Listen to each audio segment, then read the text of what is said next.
everybody, to Hamza's Corner. We started off by talking about a couple things.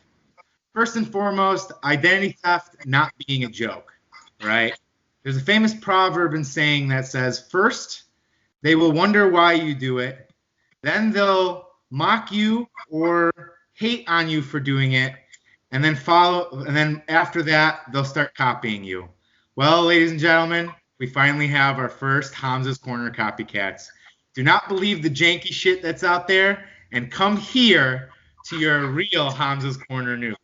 Now, we have today a very famous guest all the way from across the country, Mr. Eddie Escobar. Eddie, how are you doing today?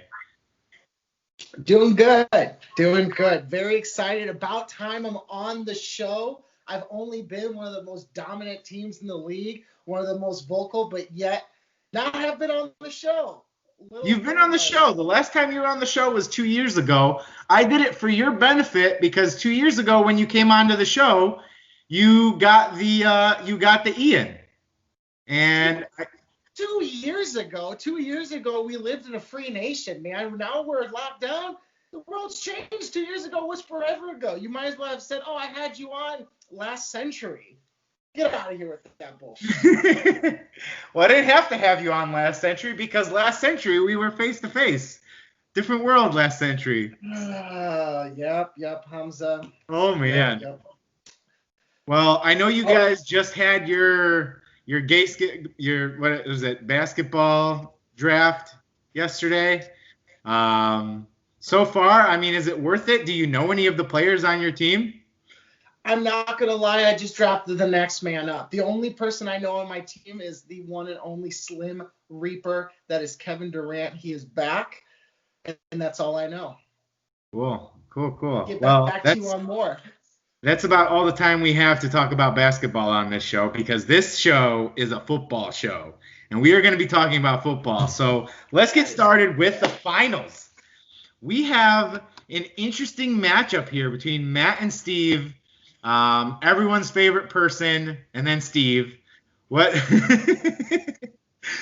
do you think of the upcoming matchup coming up? I mean, Cinderella story, really. I mean, talk about a guy calling his shot, stampeding through me, literally bending Brian Casson over and making Casson take his last name. So, I mean, at this point, I'm just going to start calling him Brian Luzak.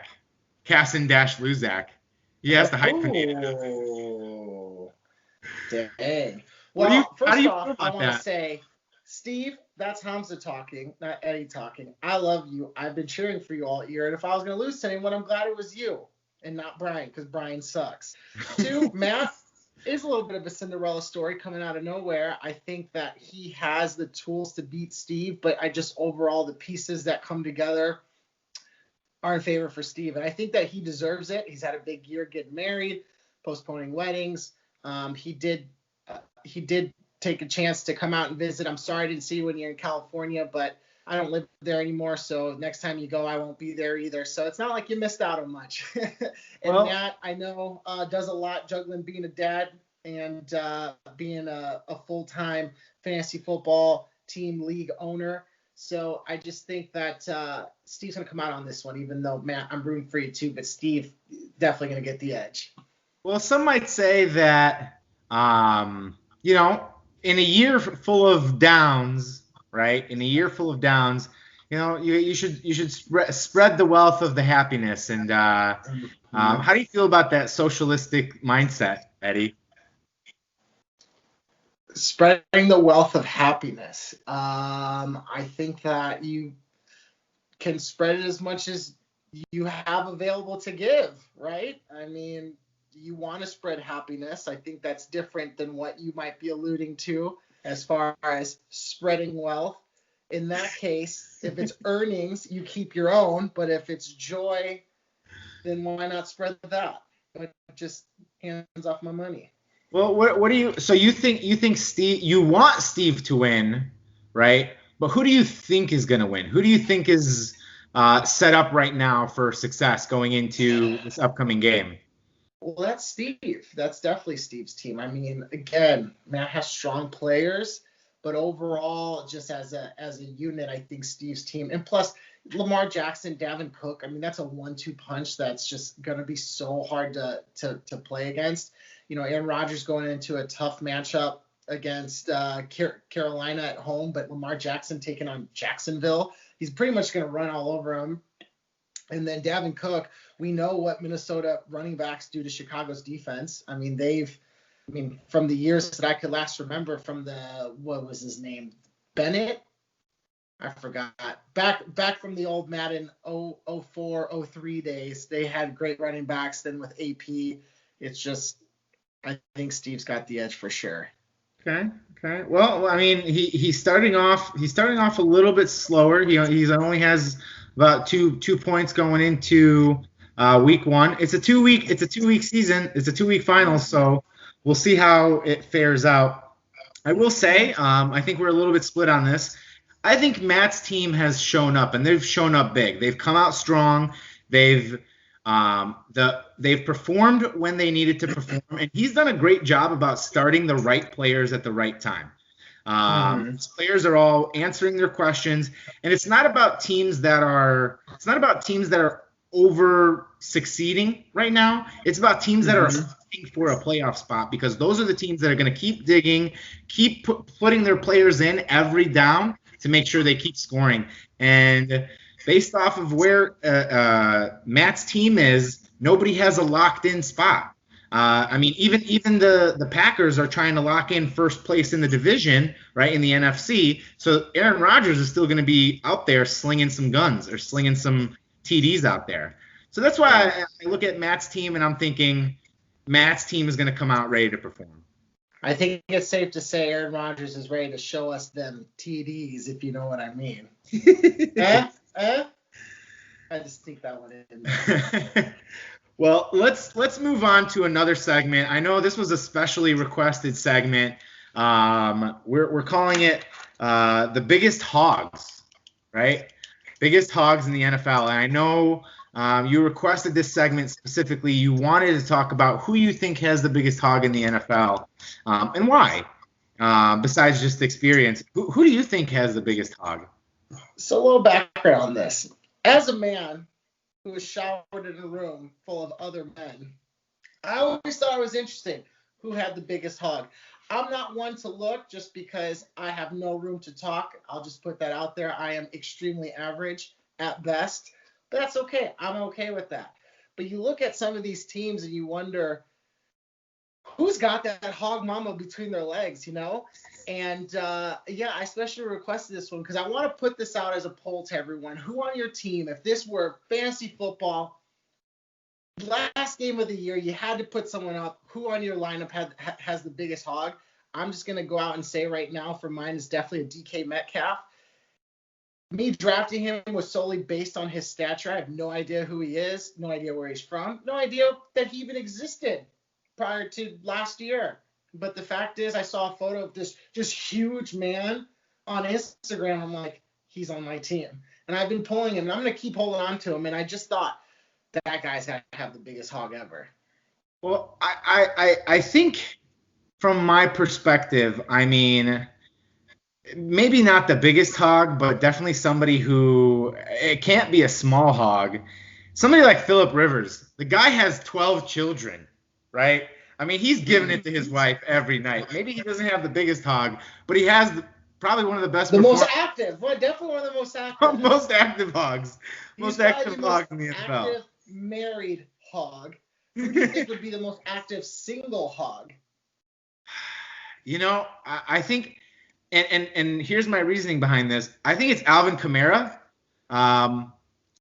Because it's not always the biggest guy that's the biggest hog. It's not always the biggest guy. Alvin's the kind of guy. That's going to give it to you, no matter who walks in that door. Man, woman, man, lady, lady, man. It doesn't matter what it is. Alvin's going to give it to you. I mean, the way wear nose rings like that, and not just sling dick wherever you go. The way the guy runs and stays in a parallel angle to the ground, he's got to have a tripod just keeping him up as he's running. I mean, something like that. You just assume that there's something holding him up other than his feet. So he has to get a CCW for his piece. Oh man, so because you don't want to open carry that hog mama. Oh man. Well, moving on to a different segment, let's talk about the future of the league here. You know, we got a couple new people coming in between Charlie and Tom. You know, where do you see this? Where do you see this league going? You know, if in your perspective, I guess, where do you see this league next year? You know, I think it's going to be interesting to see how football just in general plays out. It just kind of depends on, you know, where you live correlates with how COVID impacts you. So I wonder how it's going to be going into next year as far as like, are we going to have an in-person draft? Are we going to not have an in-person draft? Are we going to do it online? Are we finally going to go to Vegas after we've been talking about this for years and years and years and not Nashville? I've been to Nashville. There's nothing great there. It's just bars and food. There's bars and food everywhere. Go to Vegas. Nashville was there are limousines that pick you up and take you to the nicest strip clubs ever. There are beautiful casinos. There's so much more to do, but yet we still go to Nashville, which I don't understand. Which last time we drafted Nashville, I was expected to pay $600 to fly in for 1 day. That's a layover trip in Dallas, going into Nashville. This is ridiculous. Stop going to Nashville. Vegas is cheaper and hella more fun. You married men out there, I'm talking to you. You need a break. Let's go to Vegas. It is much better than Nashville. So that is where I see the future is we have to have an in-person draft in Vegas. Luckily, the vaccine doesn't kill us all and end mankind as we know it. And we're able to go commence in Vegas and have a draft finally. Maybe we can have a nice topless bartender giving us drinks and Mai Tais while we pick off wide receivers and quarterbacks off the board. Just think of how beautiful that'd be. Why kickers? Yeah. You know, I'll give a little kicker if you know what I mean. No, I'm just kidding. I can't do it. In case Kimmy sees this. I'm just kidding. Oh man. Well, you know, it's been. Here's the trick. Here's the thing, Hamza. I'm gonna tell you something. I'm listening. The ultimate sign of faith or trust between a couple is give your significant other a firearm. That's how you know that you can trust them. If your significant other gives you a firearm, you know you can trust them because if you ever cheated, you know what's coming. Well, there you have it, boys and girls. That's what Eddie thinks the future of the league is. I was thinking more in the line of, hey, you know what? With all these players getting COVID tests, how is that going to look on their drug tests, right? Is it going to impact what shows up, what doesn't? Are people going to use that as an excuse to getting other kinds of injections? That could be PEDs. We'll know next year. We'll see what happens. Will the league continue to operate the way it is? I mean, if the NFL has to go another season without fans in the stands, is the NFL going to survive? You know, are certain teams going to survive? Are certain old pieces of shit ladies going to finally sell the team that has been struggling for years in their city because they can't manage it? Who knows? I, for one, am recently become a Cleveland Browns fan, so go Browns. And yeah, that's how we will. Are we proclaiming our teams and how we identify? I now identify as a Cardinals fan then. I moved to Arizona. I've sipped the Kool-Aid. I love it. I'm a Cardinals fan now. I actually just got Madden, and I'm actually building a franchise with the Cardinals just because, fuck it, I'm here. Why not? Sorry, Chicago. Well, there you have it. You know, it's not me. It's you. I'm sorry, it's not you. It's me. Well, there you have it, everybody. Thanks for tuning in today to officially Hamza's Corner. Thanks to our special guest, Eddie Escobar, for joining us. And who knows? We'll see what happens after the championship. Stay tuned, and we'll talk soon. Later, everyone.